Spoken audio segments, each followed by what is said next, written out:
നിന്റെ ഞാൻ പലവണ പറഞ്ഞിട്ടുള്ളല്ലേ വേണ്ട പിന്നെ കുളിക്കാണ്ടൊന്നും വർക്കിന് ആരെയും കൊണ്ടുപോകാൻ പറ്റൂലെന്ന്. മര്യാദയ്ക്ക് വൃത്തിയാക്കിയിട്ട് വന്നേ. എടാ നീ എന്തുവായി പറയുന്നത്? ഞാൻ ഓൾറെഡി കുളിച്ച് വൃത്തിയായിട്ടാണല്ലോ നിൽക്കുന്നത്.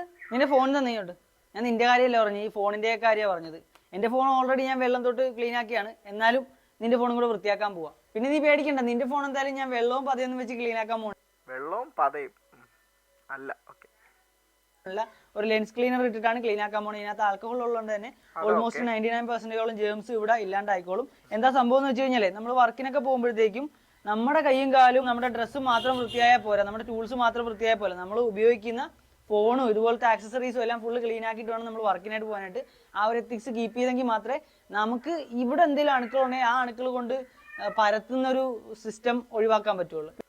അടാ ഞാൻ കാര്യം പറയട്ടെ, നീ ഒരിക്കലും വിചാരിച്ചാൽ ഈ നാട്ടുകാരെ ഫുൾ ക്ലീൻ ചെയ്തെടുക്കാൻ പറ്റില്ല. ഇത് നിനക്ക് ട്രോള് കിട്ടാൻ വേണ്ടിയിട്ടാണോ നീ ചെയ്യുന്നത്, അത് നീ നിന്റെ ചാനൽ പ്രൊമോട്ട് ചെയ്യാൻ വേണ്ടിയിട്ടാണോ ചെയ്യുന്നത്?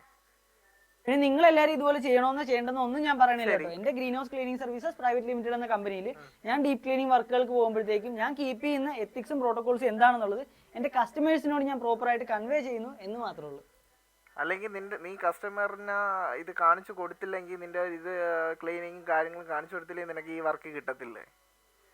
അതോ നിന്റെ ചാനൽ പ്രൊമോട്ട് ആവാൻ വേണ്ടിയിട്ട് നിനക്ക് ട്രോള് കിട്ടാൻ വേണ്ടിയിട്ടാണോ ഇത് ചെയ്യുന്നത്? എനിക്കിതാ മനസ്സിലാവാത്തത്.